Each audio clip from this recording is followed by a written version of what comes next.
Hi friends, Miss Hennessy here. I'm going to be reading you a story today.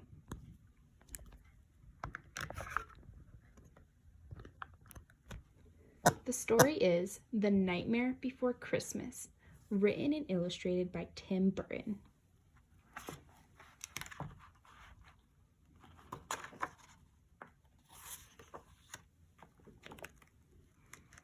It was late one fall in Halloween land, and the air had quite a chill.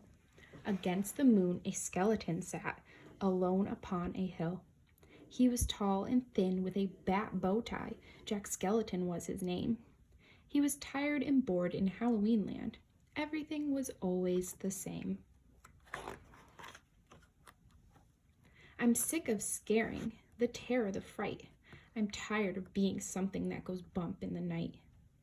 I'm bored with leering my horrible glances, and my feet hurt from dancing those skeleton dances. I don't like graveyards, and I need something new. There must be more to life than just yelling, boo. Then out from a grave, with a curl and a twist, came a whimpering, whining, spectral mist. It was a little ghost dog with a faint little bark, and a jack-o'-lantern nose that glowed in the dark. It was Jack's dog, Zero, the best friend he had, but Jack hardly noticed, which made Zero sad. All that night and through the next day, Jack wandered and walked. He was filled with dismay.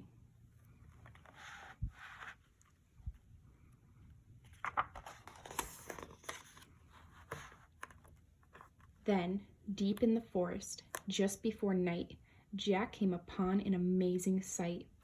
Not 20 feet from the spot where he stood were 3 massive doors carved in wood. He stood before them, completely in awe, his gaze transfixed by one special door. Entranced and excited with a slight sense of worry, Jack opened the door to a white, windy flurry.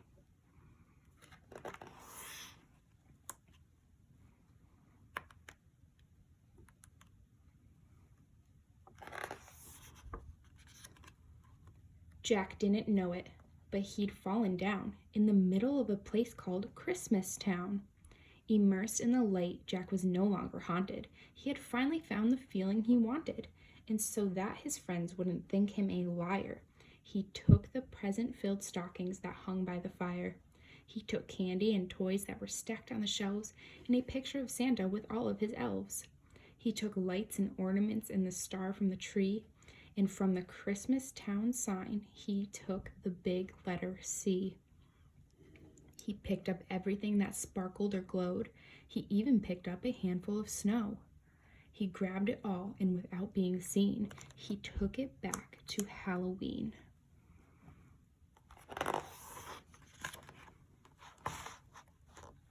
Back in Halloween, a group of Jack's peers stared in amazement at his Christmas souvenirs. For this wondrous vision, none were prepared. Most were excited, though a few were quite scared.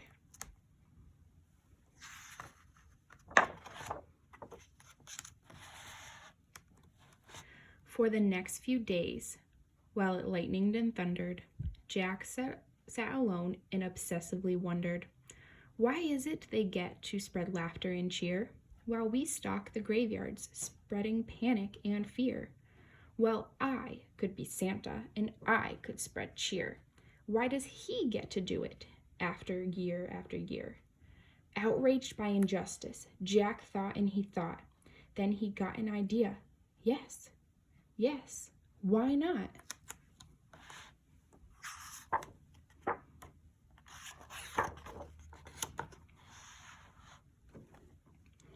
In Christmas Town, Santa was making some toys. When through the din he heard a soft noise. He answered the door, and to his surprise, he saw weird little creatures in strange disguise. They were altogether ugly and rather petite. And they opened their sacks. They yelled, "Trick or treat!" Then a confused Santa was shoved into a sack and taken to Halloween to see Mastermind Jack.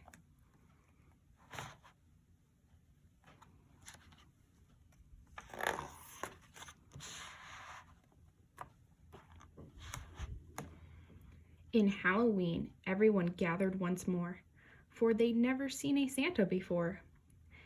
And as they casually gazed at the strange old man, Jack related to Santa his masterful plan. "My dear Mr. Claus, I think it's a crime that you've got to be Santa all of the time. But now I will give presents and I will spread cheer. We are changing places. I'm Santa this year. It is I who will say Merry Christmas to you, so you may lie in my coffin, creak doors, and yell boo. And please, Mr. Claus, don't think ill of my plan, for I'll do the best Santa job that I can." And though Jack and his friends thought they'd do a good job, their idea of Christmas was still quite macabre.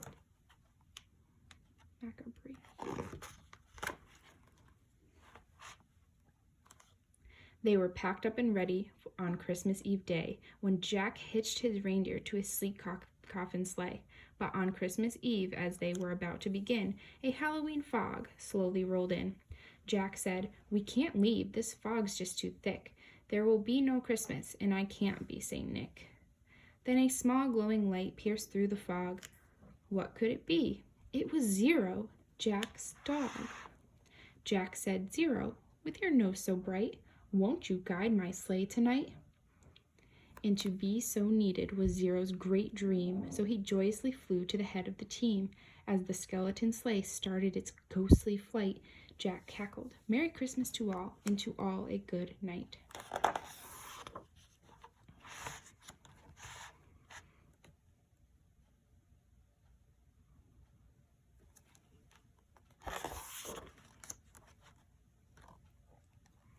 "'Twas the nightmare before Christmas, and all through the house not a creature was peaceful, not even a mouse. The stockings all hung by the chimney with care, when opened that morning would cause quite a scare. The children, all nestled so snug in their beds, would have nightmares of monsters and skeleton heads. The moon that hung over the new-fallen snow cast a eerie pall over the city below.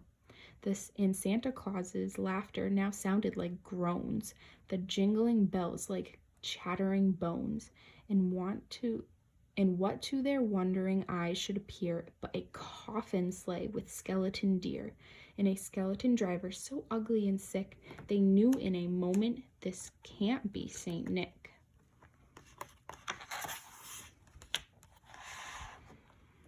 From house to house, with a true sense of joy, Jack happily issued each present and toy. From rooftop to rooftop he jumped and he skipped, leaving presents that seemed to be straight from a crypt. Unaware that the world was in panic and fear, Jack merrily spread his own brand of cheer.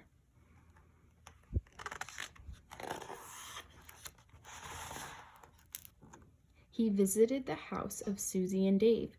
They got a Gumby and Pokey from the grave. Then on to the home of little Jane Neiman.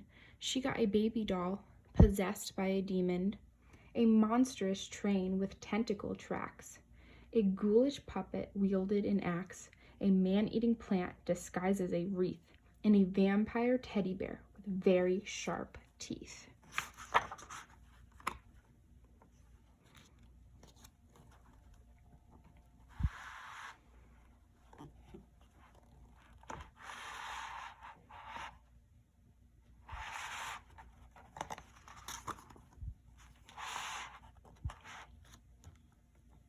There were screams of terror, but Jack didn't hear it. He was much too involved with his own Christmas spirit.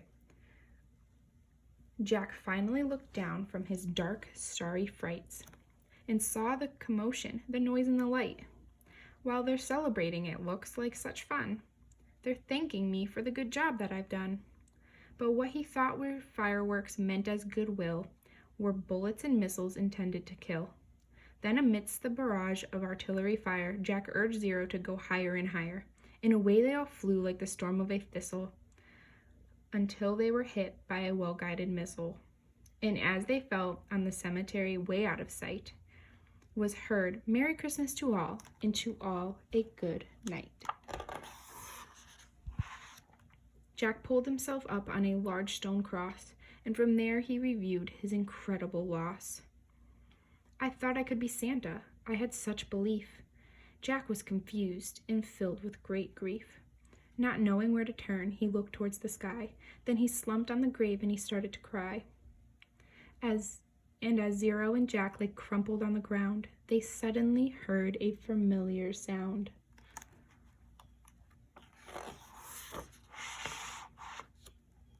"My dear Jack," said Santa, "I applaud your intent. I know wreaking such havoc was not what you meant, and so you are sad and feeling quite blue, but taking over Christmas was the wrong thing to do. I hope you realize Halloween's the right place for you. There's a lot more, Jack, that I'd like to say, but now I must hurry, for it's Christmas Day." Then he jumped in his sleigh, and with a wink of an eye, he said, "Merry Christmas," and he bid them goodbye.